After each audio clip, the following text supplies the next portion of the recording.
Hello guys and welcome to today's digital part of the week, and if you didn't already check out the paper version, all three videos are available up in the playlist.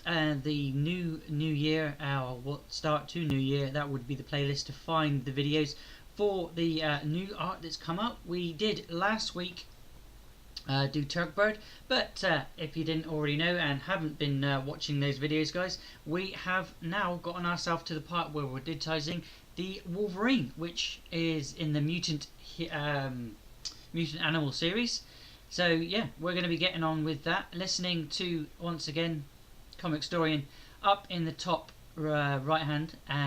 You can also watch them today. I normally, when I'm live and when I'm drawing, I need something to listen to, and it's pretty much the same when I'm not live, guys. I have points when I will not talk, so be aware that if I do talk, I'm still here, but I'm just in the background. I'm also listening to the Wolverine playlist from Comic Storian. He'll give you his intro in a moment up in the top corner. But yeah, hopefully you will enjoy this drawing session.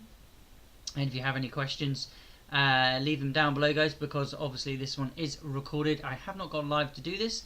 I'm trying to do this live on certain things, but my computer is still not quite there yet. I've got to remove a lot of stuff and put new programs in and a whole lot of stuff since Christmas. So yeah, hopefully you've been keeping up from last year. If you haven't, guys, hopefully definitely go and check those out. But let's get on with some drawing and show you what I've already done here.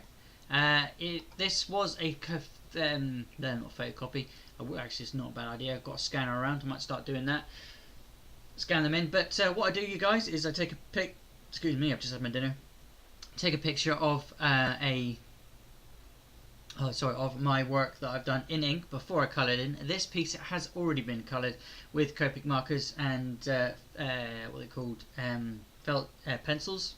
I was going to say felt pencils, but no, pencils, and is now complete. So if you want to check that out, guys, that is over on Instagram.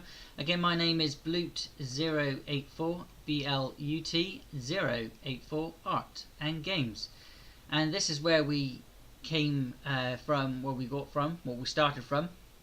When I first did the first inking, you can see that one in the video. I did do, what I've been starting to do though, guys, is in the evenings I've been doing late night tweaks of the piece of work, because in the evenings it gets quite loud, and I can't keep my son up in the evening. So what I've been trying to do is sort of game at a certain time and draw. But drawing is one of my passions, and something I want to sort of get into in the world of getting paid for it as well. So yeah, it's all, this one obviously if you want to buy it, but not at the moment, guys. I'm not quite there yet. I'm still sort of learning, and while I learn, I like to show it off and let you guys see what I'm getting up to. So hopefully you do enjoy this video, and let me know, guys, what you think of the piece, because any feedback is absolutely permitted. You can say whatever you like. You can even tell me it's crap. But yeah, guys, any comments down below, or just leave a like. It lets me know that my videos are liked, if you like. But yeah, let's get on with some colouring, because that's what we're going to be doing today. I've already put in some shading, and put some hedges in there as well. Let's get rid of that.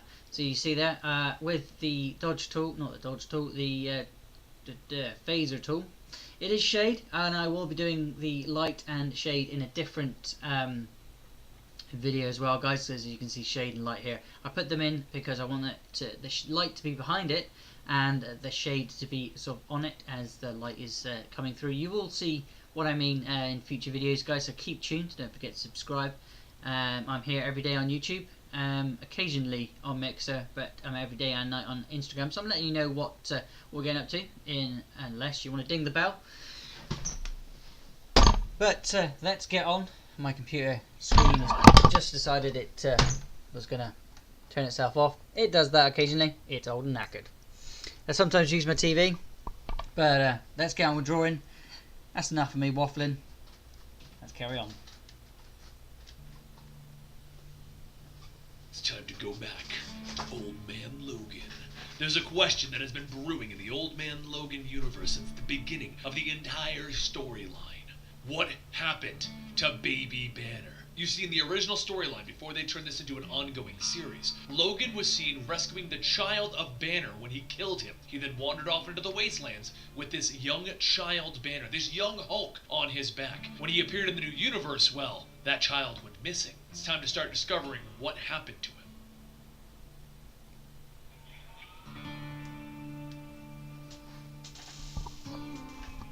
So yeah, again, guys, this is Comic Historian, so if you guys want to go and check them out, they are absolutely awesome.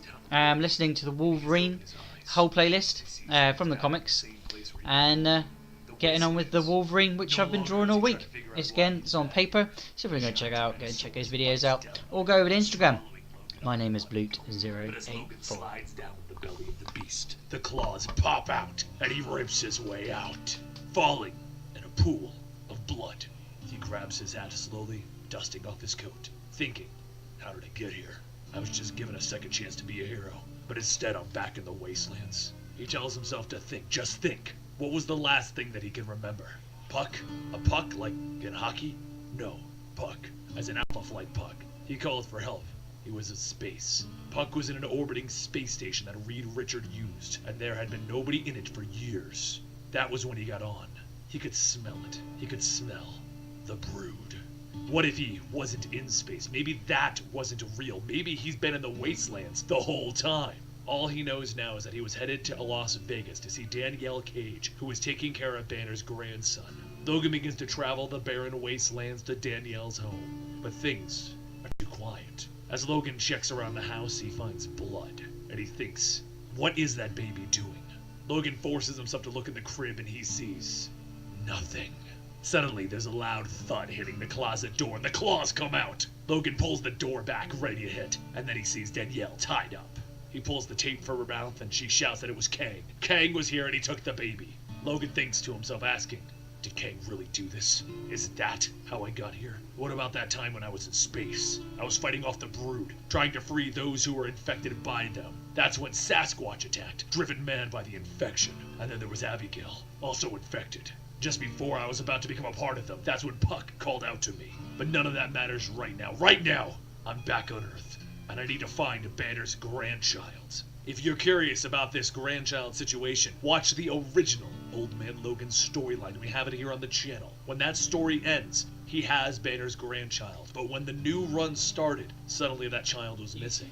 Maybe it's time for us to resolve that. You can watch that in the previous videos, guys. One that runs down his the spine, a cold sensation that he's never felt with before. this paper He version blinks as well. and There he are goes from being three on videos, Earth so if you want to go to check them back out, they're in sketching space. on a Monday. Puck goes on telling him how him Tuesday and the goes other inking, Alpha Flight members and then came Wednesday here because of is reports of always something the crashing clone of into the the space station. But as far as he can tell now, it was the brood who came aboard, and just as they got here, the brood took over Sasquatch and Abigail. However, before Puck could go on, the alarm sounds and the hatch doors begin to open. Logan begins to remember why he was so cold. He was sucked out into the empty space, and his helmet was cracked. Logan's vision fades, and he begins to feel like he's falling. Nothing to reach or grab onto, nothing to stop the descent. And a few seconds later, Logan gasps as he pulls himself out of the lake that he just fell into. He looks around, trying to understand what just happened. He was in space, and in a blink of an eye, he finds himself back in the spacecraft. He checks around again, and he sees that he is there.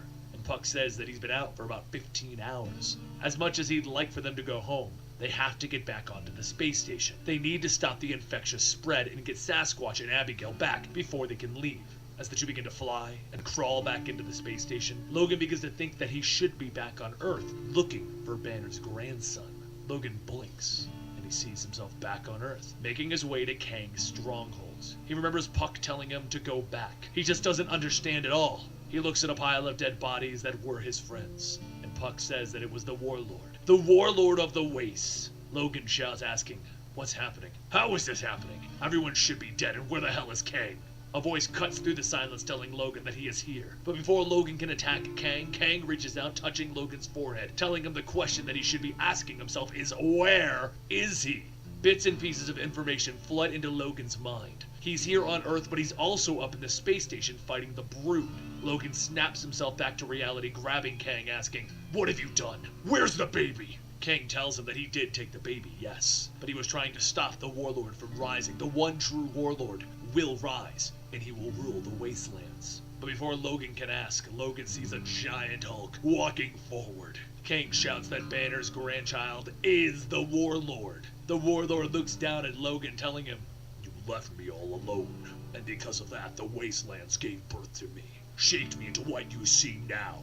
The warlord grabs Logan by the throat and he slams him into the ground, shouting, "I am the wastelands!" Logan hits the ground and he sees this reality shatter. And then he hears Puck stating that they were alone, and there was another ship that came to help. It came from X-Haven. She came to help him, but now she is the one doing this. Logan asks, who is doing this? As his memories begin to piece themselves back together, he sees her, Jean. Logan calls out to Jean, but with the infection inside of her, she doesn't answer, and the Brood begins to pull Logan away. He tries to fight them off, and then his vision begins to change again. First he's in space, then the wastelands, then back in space, and so on. And just as the Brood reach down to grab him, Logan can hear a voice calling out for help. He can hear Jean's voice calling for help. Logan picks himself up and he begins running towards that voice. And as soon as he opens the door, he sees all of the X-Men's bodies dead and lifeless. A hand reaches up from the pile, and as the dead bodies start to come back to life, they begin to swarm onto Logan, and he shouts at them, "Please, please, don't let me hurt you like this again." Logan closes his eyes, and then the feeling of him being pulled apart fades, and he opens his eyes to see the wastelands. He can hear something through the wind. He can hear something crying. He follows the sound and he sees a basket, and inside of that basket is Banner's grandson. Logan reaches down, telling the baby that it's okay. He's got nuts. it. But as the baby's hand reaches up, it begins to Look grow, what I've and done, it grabs guys. onto We're Logan's on wrong face. level. He sees the warlord towering over him, telling him not to feel guilty for leaving. Watching He's bloody glad the TV world at the same forged time, him so. watching the Hulk. It's what he was destined to do. There you go. Logan that's sees the new warlord labels. sitting on his So I've throne got and he to put shouts, that on a "I didn't different mean to layer. leave you." So, The warlord no. tells him, "There is nothing to fear. Oh, I became no. the king of this world, and Oh, now wait, all no, it's all bow good. to me. All good, I If can you do had that. raised me, I would have grown up weak and vulnerable, just like your own son. And look what happened. They're all dead." Logan looks around, seeing himself laying in a pool of blood, and his daughter Janie asking why didn't he save them. Logan tells himself no matter how painful it is, this isn't real. The real him is on the space station looking I for didn't Jean, add in the fur, and now 'cause I'm he going to knows do that what he with a has to different do. tool, guys. He pops a single claw, telling but Jean I've got to an hold idea. still. He's Let's only not got do one this a shot at this, second. because if he Let's misses, pull up then she'll the die. original. Jean tries to stop Logan, and Logan shuts his mind down, and he swings! I The should be single able to open claw this one scrapes again. across the back of Jean's neck, slicing the parasite that's latched onto her head. He quickly catches Jean before she can fall, telling her, "It's okay." Puck calls out, telling him, "No, we're not okay. There are too many of them and we can't hold them back." And as the Brood begin to cover Logan and Puck, Jean stressfully says that she can handle this, since they all share one mind, one big, cold, disgusting mind. Jean mutters the word sleep, and in an instant the Brood stop attacking, and they fall asleep. As the three get back up, Jean tells Logan that she's so sorry, and Logan tells her that it wasn't her Without fault. doing anything. Besides, there we go. Haven't done it's anything all else over other than do that, When so we Logan can looks now back at close everyone, that. Jean looks at Iceman and says that he's going to be real We pissed. don't need that. Logan says that he's And not would you like to cleaning save up this mess, modified? calling the No, experts. A short There we while go. later, Beast and the rest of the S.H.I.E.L.D. agents arrive, and Logan sits Sorted. alone thinking that So there let's is make something another that he still level, needs to do. turn them off. As Jean walks up, We're not Logan doing asks light her if shade. it's Let's better turn she that tells level him off. just to kill her And headache. She get wanted back to to what I was apologize doing. again for To make- and Logan stops her. There you go, guys. There's one mistake that can be made. What I'm going to do now is, obviously I've turned the two light and shade off again. What I'm going to do is make another layer, and we'll call that one, just call for colour for now. I hope you guys enjoyed this Old Man Logan storyline. Let me know in the comments down below if you want us to keep doing Old Man Logan, because we could stick with this for a little while. We also have to wrap up that Wolverine storyline that we've been doing sporadically since the movie came out. Don't forget to check out our Wolverine playlist right here. It contains more than just Wolverine, as it also has X-23 videos. Also, right here is something recommended That's by the playlist that I'm and in on the now, comments guys, down below, as well. let me know. Do you like Old Man Logan? Do you like Wolverine? Do you like X-23? Who is your favorite member of the Wolverine family? I guess. Yeah, let me know, guys, in the comment section down below. But also, I would like you guys to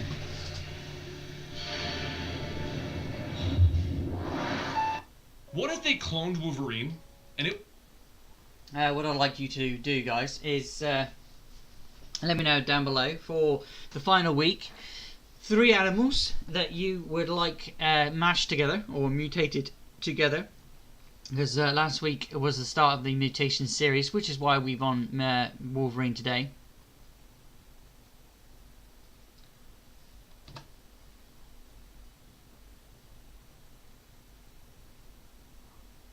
There we go. Which is why we're on Wolverine today.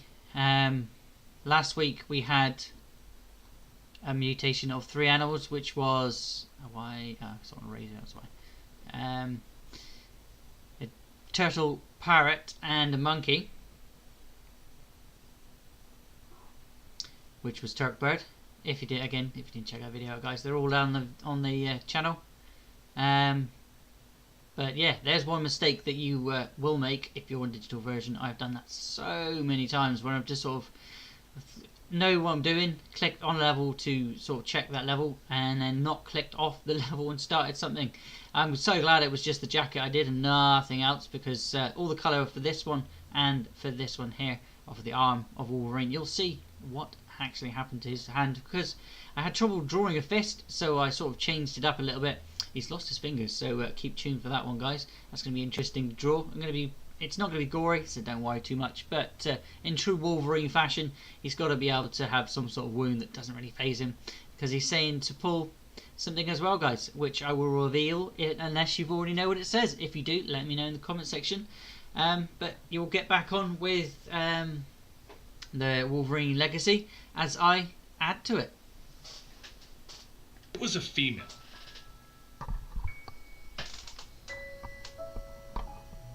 Welcome to the Complete Story Series. We take trade paperbacks and single issues and we break them down into digestible bites for you to understand. Then we read it dramatically back to you. All alterations to the panels, text, and images are to prevent copyright problems, and all art is owned by its respective companies. Our story begins with Wolverine breaking free of the experiments conducted on him. You see, Wolverine is a mutant that can heal from any injury, and because of this, some scientists thought it would be a good idea to experiment on him and find a way to harness this power into a weapon for use by people who do that kind of thing. Well, Wolverine got free, and on his way out he murdered everyone in his path. But the one important individual for our story is a scientist named Dr. Rice. Wolverine murdered him, and then he left. His son Xander received the terrible news of his father's death from Martin, one of the heads of the program. And then Xander devoted his life to science, so that he could eventually avenge his father's death. So he tried everything that he could think of to create a new weapon for Martin. But it all failed, until one day. Martin brought in Dr. Sarah Kinney, and she proposed cloning the original DNA from the original mutant, Wolverine, and recreating him. She wanted to test her cloning technology, and Martin's organization would provide endless resources and money. It would also provide no moral oversight. So the experiments began, and she tried to recreate everything that she could. Every enzyme, every codon, every sequence recreated from the little genetic material that they had remaining from Wolverine. But it was too damaged, and she couldn't recover the Y chromosome. So she suggested that they just use 2 X chromosomes and they make the clone a female. Well, originally they turned her down, because they wanted an exact clone of Wolverine. That's what they were paying for. So Sarah went back to the lab to continue her research while secretly starting the female clone of Wolverine. It worked, and the subject began to grow, and she told herself she was making a weapon, not a life, not a child. Once the egg was ready to be placed into a surrogate mother, she told Martin and Xander what she had done. While they weren't happy, Martin did order Xander to find a surrogate as soon as possible. But Xander was more twisted and demented than anyone could have imagined. He was also not a fan of having Sarah here because she was ruining his research. So he waited until the last possible second, and then he approached Sarah saying that she was the only possible surrogate. If she didn't agree to come and do it right now, she would lose the egg, and the clone would be lost. So she didn't have a choice, and she became the unwilling mother of a weapon that was to be born. She was placed into the experiment, constantly monitored and experimented on herself, but the whole time, she tried to treat it like a baby.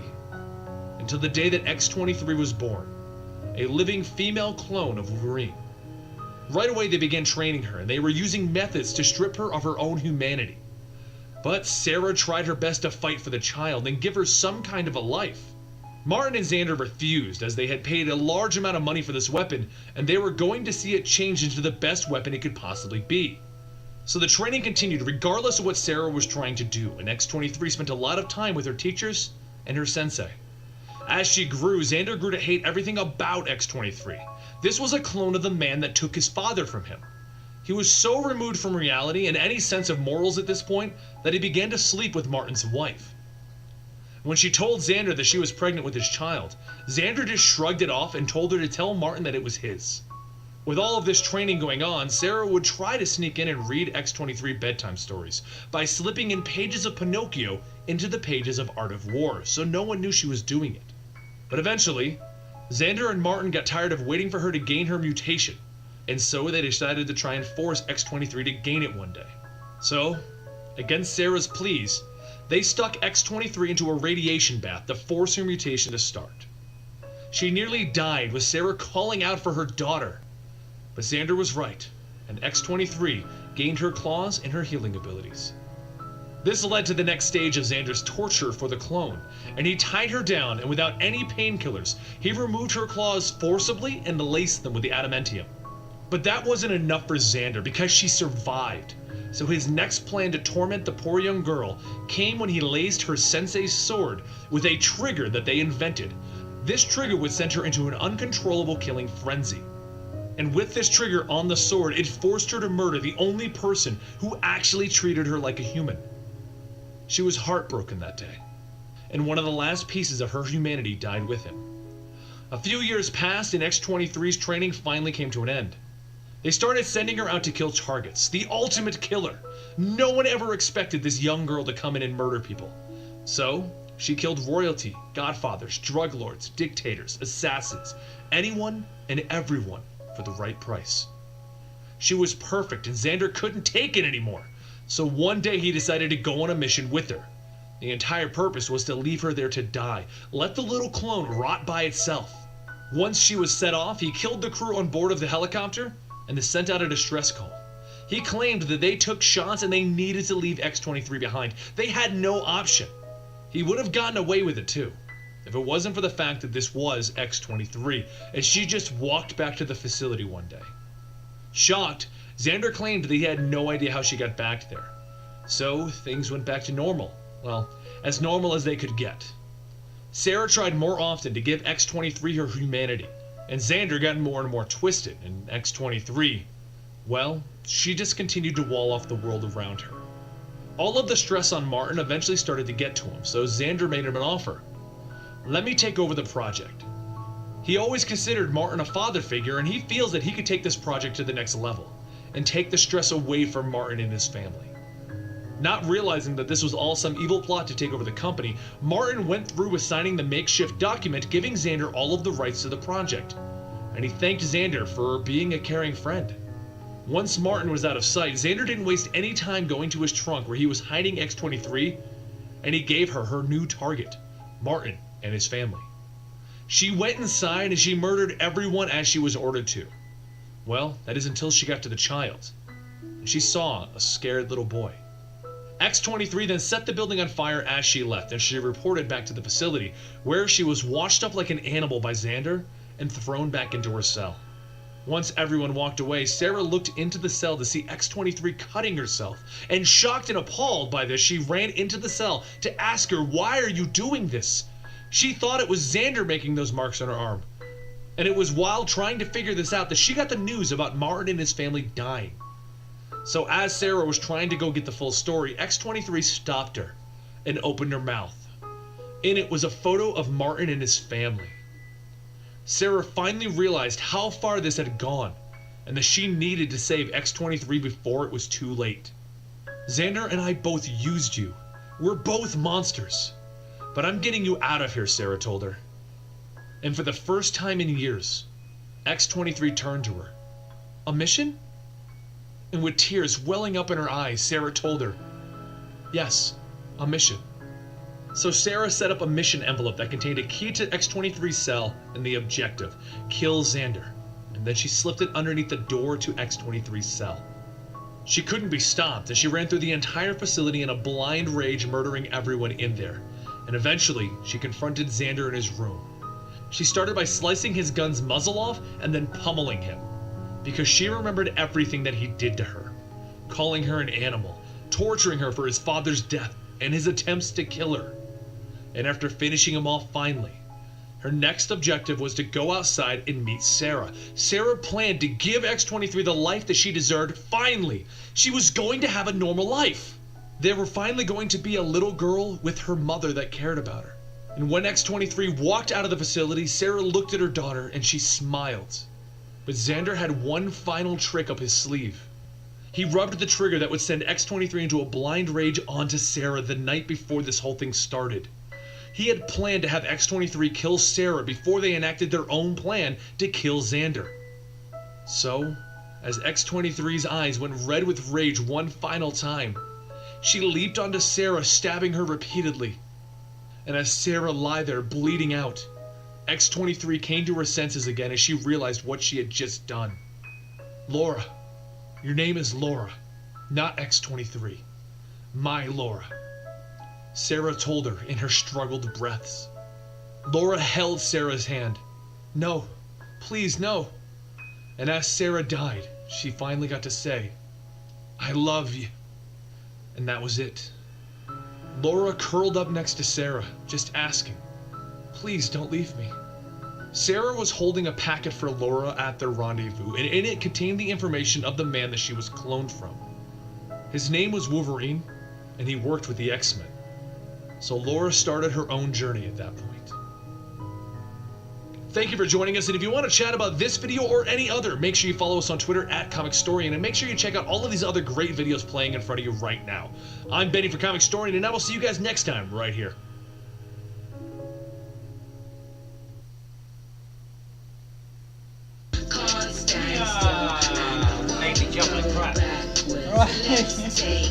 Shut up! What do you think would happen once Wolverine finally meets his clone slash daughter?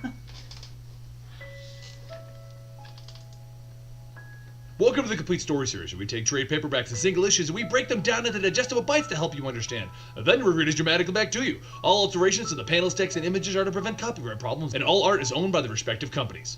This picks up right where we left off with our last X-23 story, guys, so if you haven't seen that, please click now to go check it out. Who is X-23? She is the clone of Wolverine that was trained to be a killer.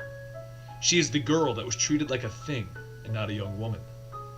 She is the girl that was tricked into killing her own mother, Sarah Kinney, as her mother tried to save her. And at age 13, she now sits on the snow next to her mother, the mother that she killed. She couldn't even mourn properly as a helicopter was fast approaching, so she grabbed the duffel bag and the paperwork that her mother had and she ran into the nearby forest. She is a trained assassin, so the normal soldiers that came looking for her weren't a problem. She dropped them rather quickly and effectively. But that's when Kimura got her with an arrow, in the arm and in the legs. Come on, 23. You know you can't get away from me. So X-23 grabs Kimura's gun and fires a round into the mountains, burying the two of them in an avalanche. X-23 fled the area and she went to the only place that she knew away from the facility, Sarah's sister's house. She was there once before when Sarah needed X-23's expertise to rescue her cousin Megan. Megan had been told to not talk about the abduction, because if anyone knew that she was kidnapped and returned by X-23, the facility would have come and killed the whole family. This led to Megan thinking that she was crazy and thinking that no one would understand her. But X-23 told her the truth. She saved her when they were both younger, and she killed Megan's abductor. But we need to go to the end of this tale, to X-23 sitting in a chair with two individuals asking, who is she? Captain America and Matt Murdock want to know, what is X-23? Captain America had first been on X-23's track when she pretended to be a handicapped girl and murdered a senator's family, and then the other 27 people there. But they want to know, where did Megan and her mother go? So X-23 continues her story. Megan ran downstairs to tell her mother what X-23 told her, and of course, X-23 denied saying it. After taking some of Megan's old clothes to fit in better, Laura followed Megan and told her that the reason she couldn't admit to filling her in, she can't ever let anyone know that she was here before or is here now. But she wanted Megan to know that she wasn't crazy. Laura then showed Megan her claws and explained that this was all to keep Megan and her mother safe. So they went back to school, where Laura's lack of understanding the social norms got her into trouble with 2 teachers, and then suspended for yelling back at the principal. So the girls stole a car and they headed off into the city for some much needed R&R. Museums, movies, roller coasters, a pet shop, and a jewelry store. They even had time to go to Dazzler's concert. Then, as the sun set, they sat down on the docks, and Laura revealed what happened to her mother. That the people who turned her into a killer also trained her to react to a certain scent. A scent that makes her black out. It was poured onto her own mother's neck, so they forced her to kill her. But as Laura explained to Captain America and Matt Murdock, the facility had already found her, she just didn't know, and they were planning to use that exact same trigger to force her to kill Megan. Desmond Alexander, Debbie's boyfriend, was actually a facility agent, and he was trying to put the trigger scent into some tea to give to Debbie and Megan. But as Megan entered the house, she swung the door open and into Desmond, and he spilled the tea on himself. He begins to yell at Megan, "Oh my god, Megan, where's X-23? Where is she?" And Megan pauses. "How do you know that name?" But Megan doesn't even have time to get an answer, because Laura is standing in the doorway, claws drawn. Captain America stops her right there. "Did you kill Megan and Debbie?" But Matt interjects. "You heard what she said. The trigger forces her to act, and she is therefore acting under the influence of a controlling substance. She can't be held responsible, Steve." "I heard what she said, Matt, but that doesn't mean someone isn't responsible for these deaths." "Alright, so what happened after the poison tea was spilled?" Laura ran into the house and she tackled Desmond, clawing him right down his back. But all the noise forced Debbie to spill her own tea onto herself. Megan began to scream for Laura to stop. "Please stop!" But then she remembered what Laura told her about the trigger scent and about her blacking out during the attacks. So Megan ran upstairs and she got her mother, and the 2 of them ran into the bathroom. They jumped into the shower and began to run as much water on them as they could, but it wasn't working. Laura sliced through the doorway and she came in swinging, ready to kill them both. But just as she was ready to take that fateful swing, the scent was washed off and she went back to normal. But the facility wasn't done with her. They sent in backup in the form of Kamara. But Captain America stops her again. "This is the second time that you've mentioned Kamara. Who is this?" Laura explains that Kamara was her handler, and she was enhanced to have skin so tough that not even Laura could harm her. She was the one who would punish Laura when she misbehaved in the facility.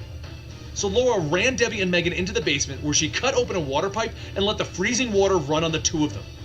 Then as the facility entered the house using heat vision goggles, Laura ran upstairs and took out each of them until only Kamara remained. But that's the problem, because Kamara was built specifically to counter everything Laura can do, and she disables her quickly, and then handcuffs herself to Laura and drags her down into the basement. She intends to kill Megan and Debbie in front of her to teach her a lesson, and then she threatened and tortured Laura with her taunts. But eventually, she left Laura with no other option. Allow Kamara to kill Megan, or kill Megan herself, and spare her the suffering. Matt Murdock stopped her there. "So you killed Megan?" "No," Laura tells him. "I cut my hand off." She then attached the handcuffs to the water main and left the building with both Debbie and Megan. With Kamara screaming that she'll get her revenge while handcuffed to the water main, Laura rigged the whole building to explode and walked away as it did. All 3 of them drove off until eventually they got far enough that Debbie felt she could stop to tell Laura that she made Sarah, her mother, very happy. When they came to visit her that one time, she could tell that Sarah was happy. She saved her mother from a destructive path, and now she saved Megan and Debbie. She saved this whole family, and Debbie wanted to thank Laura for that. But Laura knew she had to leave Debbie and Megan. The facility would keep hunting her, and she didn't want them in harm's way again. So she left them. Debbie understood, but Megan, she didn't. On her own again, Laura had one option: to find the man who started all of this. Her father, if you will, the killer that she was cloned from. She went to the Xavier Institute and she stalked Wolverine for days until eventually, Wolverine got a sniff of her and he left. He went out to the Canadian border and he waited for Laura to jump him. He told her that she didn't need to do this. It didn't have to be this way. But Laura was determined and she forced Wolverine to pull his claws out. But he still refused to hurt her. He wanted to help. Sarah had sent Wolverine a copy of the letter that she had wrote for Laura, the one that explained everything. Wolverine knew about Laura, and he knew what had been done to her. And when he went to the facility looking for her, she had already left. With Laura on top of him, ready to try and kill them both, Wolverine told her, "If you want to kill me, go ahead. But I won't let you kill yourself." "No!" she screamed. "We both have to die!" "Maybe I do. You don't. You didn't choose this life. There's nothing you could have done to stop what happened." "No! I have to die! It has to be stopped! They made me kill my mother!" And Wolverine quietly told Laura that he was sorry. So with the battle over, they set around the fire and Wolverine gave Laura the letter that Sarah gave to him. The letter explained that Sarah wanted a normal life for her daughter, and that she was sorry for everything that had happened to her, and that everything that did happen wasn't Laura's fault. Wolverine told Laura that things won't be easy, that he wants her to come back to the Xavier Institute. He can try and help her, and he knows a guy that can also help. A bald guy that can read her mind. And she told him, "They'll come for me, even at the Institute. Darling, they try and take you from there, and they're going to be asking for a world of hurt." But before they could talk anymore, the helicopters began to approach, and Laura begins to panic because it's the facility. But Wolverine tells her, "No, this is worse. This is the good guys." It was Captain America coming in to pick her up for all of the murders that she committed, and then he called Daredevil to act in the role of Matt Murdock and be the lawyer for this. And now, we've come to the end of her story. Matt tells Steve that he should have left her with Wolverine, that it was her best shot at a normal life. Sarah's letter is a written confession for all of the crimes committed, and it absolves Laura for every crime. But Steve doesn't care. Someone needs to answer for what happened, and I'm gonna bring her to S.H.I.E.L.D. Steve, everyone you're after is dead. If you bring her to S.H.I.E.L.D., they'll use her for what the facility wanted, a weapon! But Steve doesn't care, and he takes Laura with him. And as they leave, Matt asks Steve to please don't do this. They can still fix it. Captain America doesn't get very far before he realizes what he's doing. So, he had a change of heart, and he dropped Laura off at a bus station, with the ticket back to New York. He told her that he was sorry, and that this is what she needed, to go back to Wolverine. He's the only one that can help her at this point. So Laura got back onto the bus, and with tears running down her eyes, she finally gets to read the final words of her mother for herself. I'm sorry it took us so long to come to the conclusion of the X-23 storyline, guys, but as we are getting closer and closer to starting all new X-Men, this will help you understand her character much better. And for those of you guys who are asking, yes, I will find the origins of Daken, Wolverine's son, so you can understand that one also. Make sure you follow us on Twitter at ComicStorian, and you follow us on Instagram at ComicStorian. And don't forget, you can check out these other videos on the screen right now, you just might like them. That's true, guys. And if you want to see any more of these videos from me, don't forget to check the playlist above.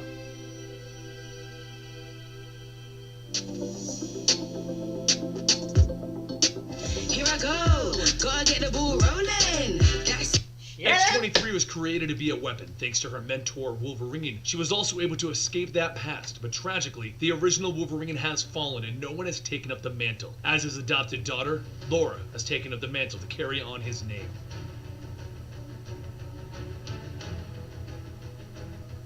Welcome to the Complete Story Series, where I take trade paperbacks and single issues and I break them down into digestible bites to help you understand. Then I read it dramatically back to you. All alterations to the panels, text, and images are to prevent copyright problems, and all art is owned by its respective companies. This takes place in the all-new Wolverine and the all-new, all-different Marvel. Things begin with Laura taking bullets into her back. There's a sniper on the Eiffel Tower. And as she looks up at the tower, she takes a shot to the head, knocking her out. She wakes up shortly, allowing her brain to knit itself back together because she has the healing factor of the original Wolverine. As a matter of fact, she is a clone with the claws and temperament to boot. She drops her raincoat, throws on her mask, and decides that it's time for the Wolverine to go up the tower and say hello. She gets up the tower and is welcomed by the sniper opening fire on her as she cuts off the tip of the gun. They go back and forth with Laura asking her to stop, but the assassin tells her that she should be helping them. Laura takes the assassin's arm and breaks it. Doesn't that hurt? Nothing hurts. The French police arrive, pointing their guns at everyone, and the assassin leaps off the tower to her death. So Laura follows up the side of the tower, counting as she goes. 1, 2, 3,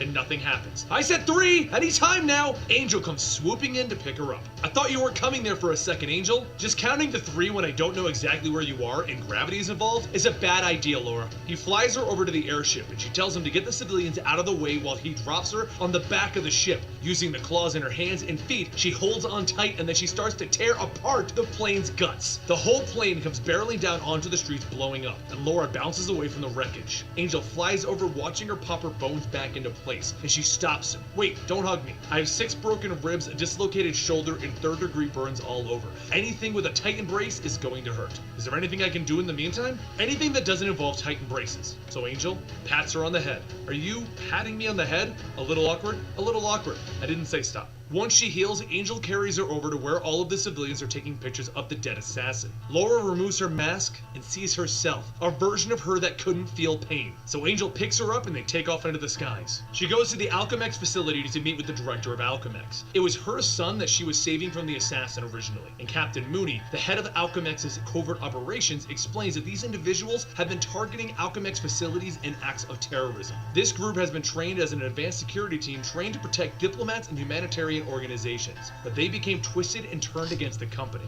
and now they're killing everyone connected to the company. Laura wants to know the obvious question: why do they look like her? And the director explains that they are her clones. His predecessor acquired her DNA and tried to make more of her, but they don't have her healing factor or her style of claws, or her conscience. Laura looks at him. I will find them and make them stop, and I will do what's right. As she leaves, though, the order to follow her is given. She is aware of it, and she scares off the people tailing her before Angel flies her up to Logan's old apartment that she now owns. She asks Angel to leave, and then she turns around to the clone of her. The clone asks if Laura killed her sister, and Laura tells her no. Then she looks at Laura while digging around her fridge. They're going to kill us. I don't want my sisters to die. It was you that led me to Paris, wasn't it? Yeah, I guess I hoped. We're your clones. You know what it's like to be used. You should be helping us. I won't help you kill. They took away pain and feelings from us. Don't hunt us. Help us. Then Laura begins to smell smoke, and she runs into her bedroom to find a fire on a plate on her bed. When she comes back out into the living room, the girl is gone. But Laura is the Wolverine, and tracking is her game. She follows the girl to the rest of the clones, and all of them point their guns at her. She holds her hands in the air. It's okay, I just want to. And then one of them shoots her in the stomach, and then over and over. Laura wakes up tied to a chair with the girl called Bellona holding a knife to her. They tell Laura that they want to talk, and Laura tells them that she wanted to before they shot her. They try to explain that it's not them. They didn't do the explosion, and there's more to this going on than she has seen. Laura tells them quiet, she needs to be untied. People are coming. Captain Mooney and his troops all appear on the walkway above them. Captain Mooney, I was talking to them. Give me a chance to work this out, Laura asks. And he tells the soldiers to shoot the clones. An all-out brawl begins with all four of the girls jumping in and cutting up the soldiers with claws and knives, until eventually they are all down and Bellona has a gun to Mooney's head. Bellona tells Laura that this one was their jailer for years, and Laura pleads with her not to do it. No more people need to die. Suddenly, she takes a bullet to the head, and then all of the other clones take hits, because Taskmaster is standing there. He kneels over the troops and he reports in that they've all been handled non-lethally, though they'll be a little sore at the way Wolverine treated them. Then Laura pulls out her claws and Taskmaster stops. I'll have to get back to you. I was only hired to bring in these three. Not really interested in you. Laura isn't listening. The rage has taken over as she bounds in to fight him. But this is Taskmaster, and his power is to adapt and mimic any move that you use on him, allowing him to counter anything that she throws at him, until he catches a kick and she pops her claw in her foot, stabbing his hand. Then she hits him and beats him down, knocking him out. The three girls get up, telling Laura that that was badass, and then they show her their body armor that protected them. Bellona wants to kill Taskmaster because he'll chase them, but Laura won't let her do it. So another of the girls shoots Taskmaster in the kneecaps, while Gabby, the youngest, is putting a man's fingers next to him just in case he plays the piano. They all load up into the girl's car and they head off, but quickly the Alchemex guys get on their tails again. Laura realizes what's going on. In the lab, Mooney cut her to check if it was the real her, and they put a tracker in her. Mooney then opens fire with armor-piercing rounds shredding the Humvee. Laura tells them to stay in the Humvee, they have holes in them from the bullets. She jumps out of the Humvee into Mooney's, smashing the windshield, and then she tears off the steering wheel and jumps out of the car, stopping her slide with her claws. Mooney's Humvee plows into a telephone pole, totaling it. Mooney then pulls himself out of the wreckage and Laura walks over. If you or Alchemex Genetics comes after them again, I won't hold back. I've already beaten you unconscious once today, and now I'm leaving you in the wreckage of a car alone and bleeding. That's me holding back. She walks over to the girls to see that Zelda's laid out, and Laura asks if she's gonna be okay. But Zelda tells her she wasn't injured, she's dying. And Bellona finishes the sentence. We all are. Alchemex took away their pain, but they also took away years from the girls. And Laura has an idea to fully understand the situation, but she warns them things are about to get weird. She takes them to see Doctor Strange. He appears before them asking, what could Wolverine want with Doctor Strange? She tells them that she doesn't need the Strange, she needs the Doctor. He takes them inside where the cupboard winks at Bellona, and Gabby is amazed that it's raining outside one window, but not the other. Before Strange is willing to help, though, he decides that he needs to look into the souls of the girls. Gabby has seen much evil. She is innocent and fundamentally good. Zelda, not so good. And Bellona doesn't like Strange judging her and is thinking of creative ways to murder him.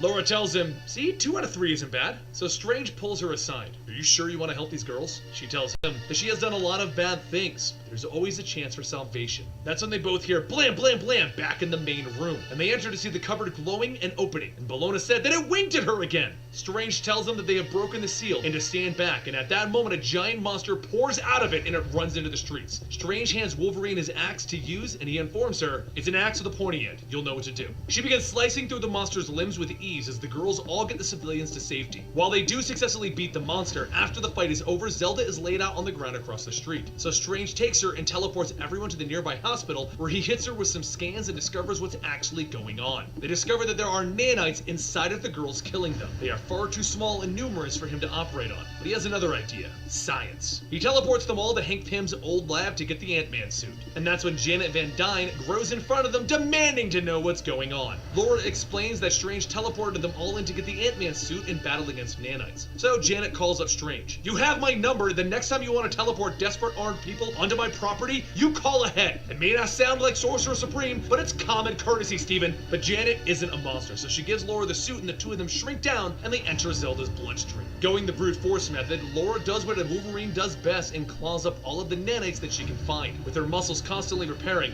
she doesn't even need to stop. But eventually, Zelda stands feeling better. She wants to know what's going on, and Bellona tells her that it's a little hard to explain. So Gabby tries. Teeny tiny warrior women are fighting for your life against teeny tiny robots in your body. Then the windows begin to crack and Zelda sees blood on her stomach. Then she says the one thing that we never thought these girls would say. It hurts. An explosion rocks the lab, and Mooney walks in telling the girls that they should have stayed in their cages. Then, as Gabby headbutts him, he throws her aside. Zelda stumbles over to him, ready to fight, and he shoots her again, happy that he could hurt her finally. In the pool of blood on the ground, Laura comes jumping out of Zelda, grows, and slices up Mooney. Then Janet gets behind him, shocking his head with her wasp stings. Mooney hits the ground and everyone runs to Zelda's side. Gabby can't help but say, no, no, no, no, no! Over and over. But we saved you! Yeah, you did, Zelda tells her. Then, when Laura gets over to her, she tells her, I know what you were trying to do, but fight it. Whatever is stopping you from unleashing, fight it. Hurt them. They need to understand that they can bring us into this world, but they can't own us. Then, Zelda dies. Janet tells Wolverine that she'll take Mooney in, and that they need to get these nanites out of the other girls. But Wolverine tells her, the nanites aren't killing them yet,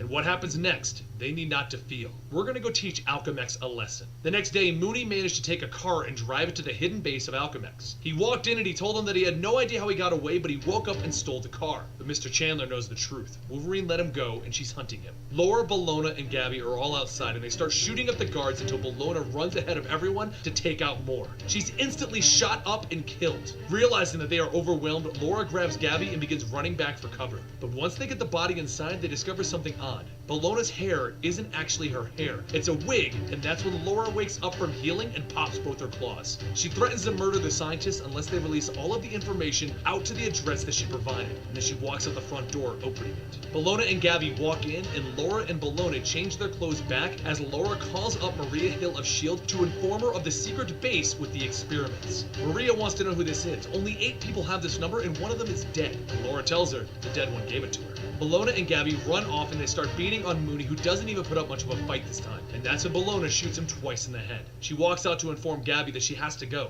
This is goodbye. And Gabby asks her if she'll see Bellona again. Bellona holds her close, telling her, when you grow up, look in the mirror. Laura walks in to find Mr. Chandler trying to make a break for it, so she slices his hamstring, keeping him from going anywhere. And once Gabby comes in, Laura says that they should go before S.H.I.E.L.D. gets there, but Gabby asks for a moment alone with Mr. Chandler. Laura leaves the room and Gabby pulls out her claw, telling Mr. Chandler that regardless of what they tried to do to her, she still wants to be a good person. She then stabs the ground in front of him, telling him this is how close he came. Bye! As they leave, Laura asks Gabby if she killed him. She tells her no. You're the worst at what they wanted you to do, Gabby. And that's pretty impressive. They leave the base for S.H.I.E.L.D. to clean up, and that's when Bellona is on a helicopter. The person across from her tells her, I held up my end of the bargain. I broke you out and I helped you get your revenge. Now I want those nanites out of your body. Person across from her is Kamara, the woman that tortured Laura back when she was a weapon herself. Her handler. If you want to find out what happens next, then you need to read All New Wolverine number 7. Or you can pick up 1 through 6 and read this story yourself. I'm personally loving the new take on Wolverine. If you want to chat with me on Twitter, it's at ComicStorian. I'm on Instagram at ComicStorian. And if you want to see some video game comic books or unnecessary censorship or us playing Let's Plays, then go check out our gameplay channel, Eligible Monster. The link to that is down below, and I'll see you guys next time right here.